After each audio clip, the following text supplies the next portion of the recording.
Reka mbasuhuze kandi mbifurize kugira igitondo gihire, igitondo cy'umugisha kuri mwe mwese muzindukanye natwe kuri iyi tariki ya 5 y'ukwezi kwa mbere umwaka ni 2026.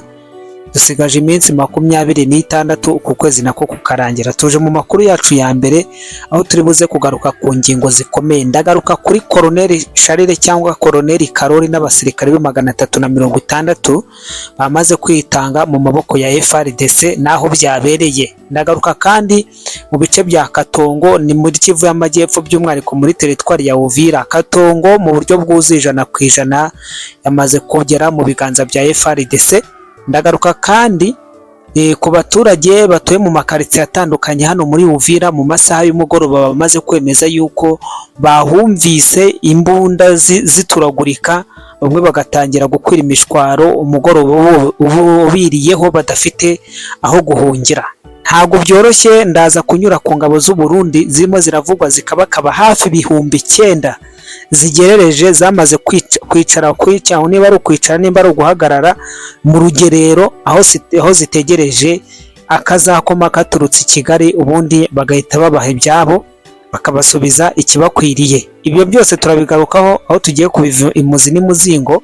Unyemerewe ugiye kuzindukana natwe udutiza umwanya wawe minota mikeya cyane 10-15 tukakuvira imuzi n'imuzingo y'ibi ngibi ndetse n'ibindi bitandukanye. Ndagaruka ku mugabo witwa Egide uyu nguyu Egide Gatera wa Petrocom. Iby'inkuru ye nabyo bitangiye guteza urujijo, abantu batangiye kuvuga atagahuru k'imbwa karakongotse niba noneho n'abagwizatunga batemerewe gusohoka igihugu cy'u Rwanda ngo kubw'impamvu runaka.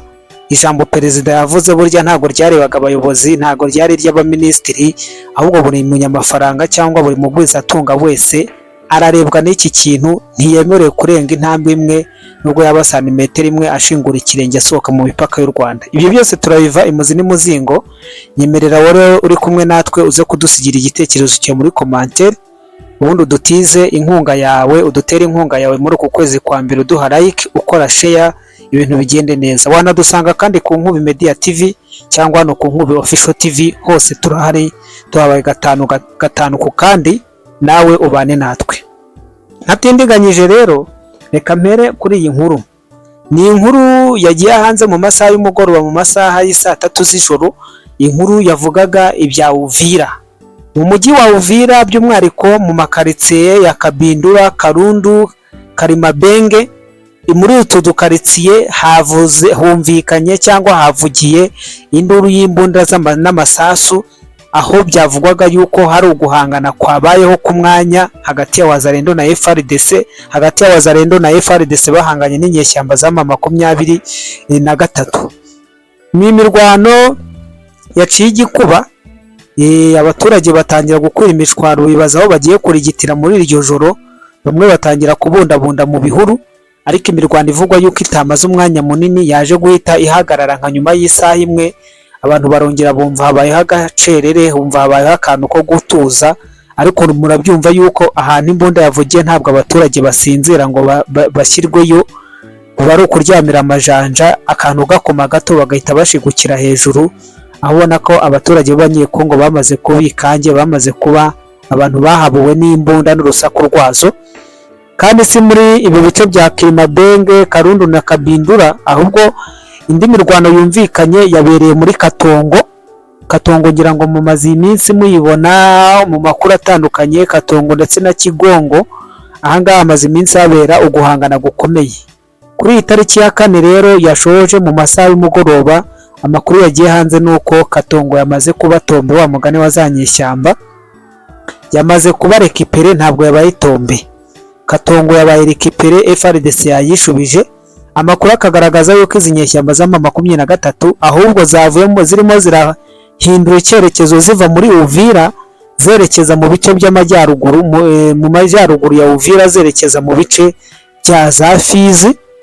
Barimo barerekeza mu bice bya Fizi, by'umwihariko bakaba barimo barerekeza ahantu hazwi nka Bungwe. Aha Bungwe rero ni muri Fizi ariko mu cyerekezo cyerekeza nanone Tanganyika. Bakaba barimo barerekeza, ariko ikigenderewe si ikindi. Muri Fizi bakaba bakurikiye ibirombe by'amabuye ya Cobalt, kimwe nuko batangije indi linye nshyashya y'ibitero yerekeza hazwi nka Mwenga by'umwihariko mu birombe by'amabuye ya zahabu, bakaba barimo baragenda baronda aho bajya gukura utubuye twa nyuma tuzaba impamba bazacyura, bakazabona agatike kabacyura. Genda bibafata nk'aho ubu ngubu barimo baranobagiza umukino, ariko nabo ubwo bamaze kubona yuko ibintu byabahindukiyeho, ikibuga cyabacuramiyeho. Uti ikimenyetso ni ikihe rero? Ikimenyetso ni icy'abasirikare bamaze iminsi bitanga. Twabonye 7, tubona 26, tubona 13, noneho mu masaha y'ejo kuwa 4 ku itariki ya 4 y'ejo twabonye 323. Ubu uyu munsi wa none muri iki gitondo inkuru izindutse ni y'abasirikare bagera kuri 360 bitanze muri Kivu y'Amajyaruguru. Ni ukuvuga ngo muri uku kwezi kwa mbere konyine hamaze gusohoka raporo z'abasirikare batari munsi y'igihumbi b'inyeshyamba za M23 bamaze kubatoroka bakitanga mu ruhande rwa FARDC na Wazalendo. Bose icyita rusange bakubwira yuko bakorerwa torotire cyangwa iyicarubozo, bakakubwira yuko bafatwa bunyamaswa, bakakubwira yuko nta gaciro bahabwa, inzara iranuma, ntacyo kurya, kuryama nabi. Noneho ikindi amakuru harimo arasohokamo nuko bari gufata ababantu, abo mu bwoko bw'ababantu bakaba aribo bashyira kuri foroza imbere, barangiza bene wabo bakabica. Bamara kubica, za ntoranywa nziza zasigaye zigasigara zihungira ziyabangira ingata, bagakizwa n'amaguru. Ubwo rero ibyo byose birimo biragenda bisobanuka muri izi nyeshyamba. Ngira ngo mwaranabyumvise ejo bundi wa muhungu ngo ni Kwikiri Wiringoma arimo arabisubiramo, arimo ariramanta, ariko ariramanta amazi yararenze inkombe, yibutse ibitereko yasheshe nta kintu akirengeye. Mwaramwumvise yiramanta ku bintu bigendanye n'urupfu rwa Maguru Paruku, avuga uburyo ki yishwe nabo ubwabo ari bo bamwigambaniriye bakamwirasira, kandi yari yaje akabajoyininga. Bapfa iki? Barapfa bwa buyobozi, barapfa yuko ababantu barimo babyinagaza, bakabicara ku gakanu bakabashyira mu mirimo y'uburetwa n'akajagari, hari impfu nyinshi n'ibyago byazo. Babandi bitwa ngo ni neolitike bo bagasigara bicariye muri ya myanya iyo ngiyo mu maofisi, aho bazajya bicara bahabwa raporo.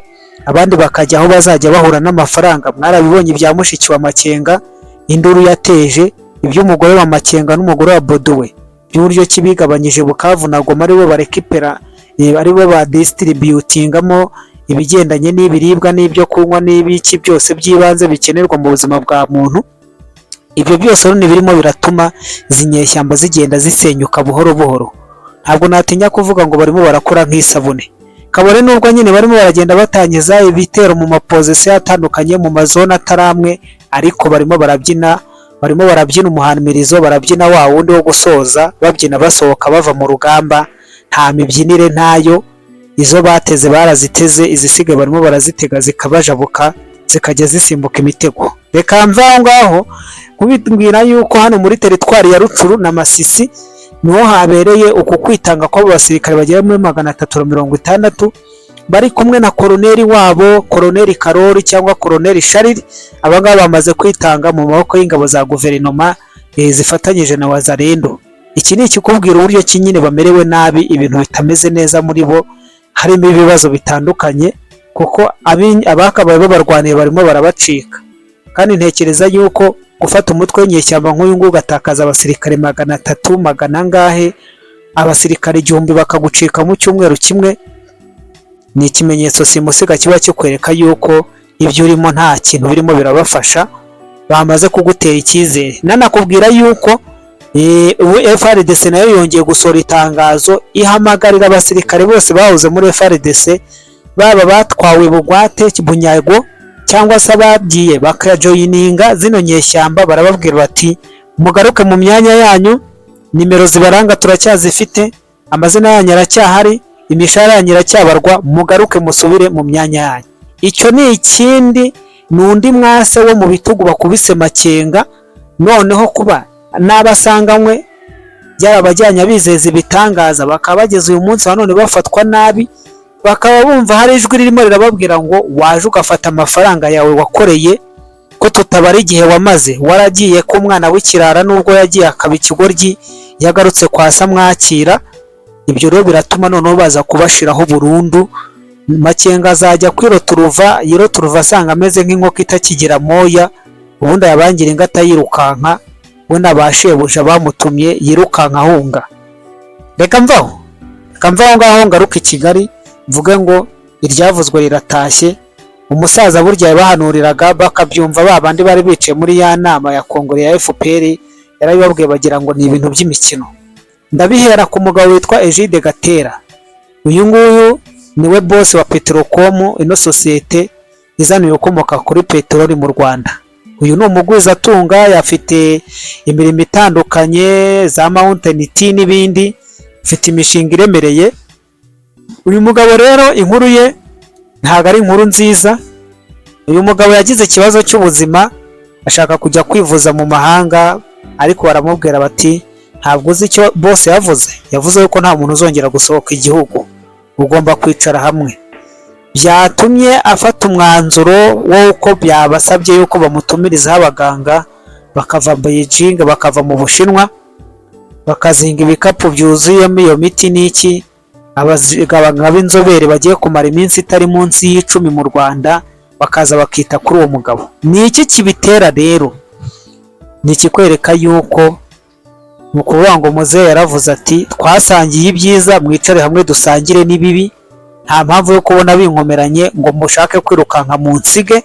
Nimuhame hamwe, niba ari ukudufata badufatire hamwe, niba ari ugukubitwa dukubitirwe hamwe. Nta mpamvu yo kugira ngo mbe narabafashije kumererwa neza, namwe nimubona ibintu bimpindukanye mukizwe n'amaguru mwiruke. Muhagarare rero tunyagirirwe hamwe nk'uko n'ibyiza twabisangiye.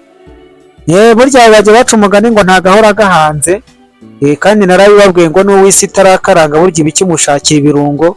Uribaza nk'uyu nguyu Egide, si ukuvuga heno ngo ni umukozi wa guverinoma cyangwa ngo arahahuriye na politiki. Nubwo ari umugwizatunga nyine babyumva byanga bikunda bagomba kwisangamo aho ngaho, ariko kugeza kuri uyu munota urumva yuko ibyo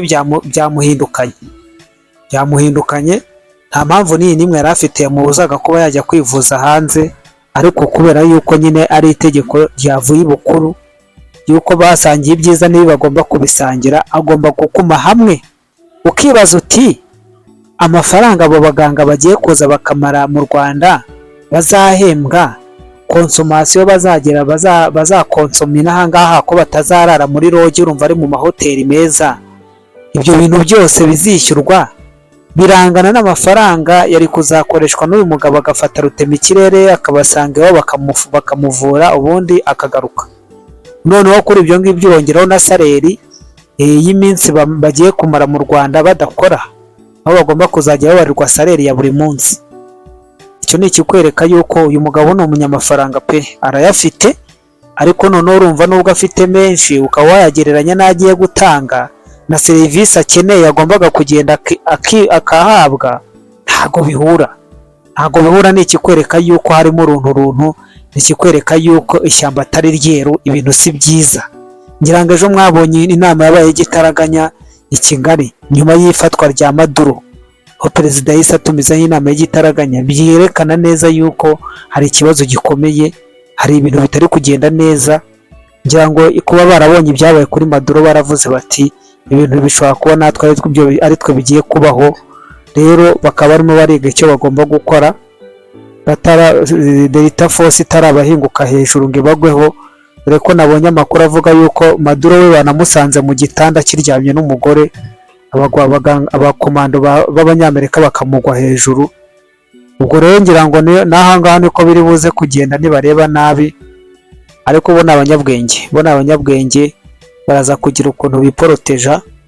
Ikindi n'abahanga bazi guca bugufi, baraza kugenda bapfukamire Leta Zunze Ubumwe za Amerika, bamanika amaboko bavutubwire bati icyo ushaka kitubwire, dukoresha icyo ushaka, tubwire uko twitwara, ariko uduhe imbabazi za none.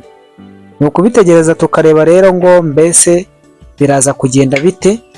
Dore ko nabonye ni kimwe mu bintu abantu benshi bari kugarukaho, bari guhurizaho, kigendanye na operasiyo yakorewe Maduro na operasiyo ishobora kuba muri aka karere k'ibiyaga bigari, ibintu bigahindura isura.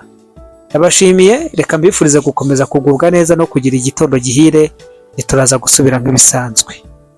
This video is not default to promote any terrorist, violence or hurting. Our purpose and target is to inform and to teach, not to hurt anyone wherever. And I repeat that We never made this video to promote any terrorist or to promote violence or to promote any hurting. And our purpose and our goals is to inform and to teach, not to hurt anyone.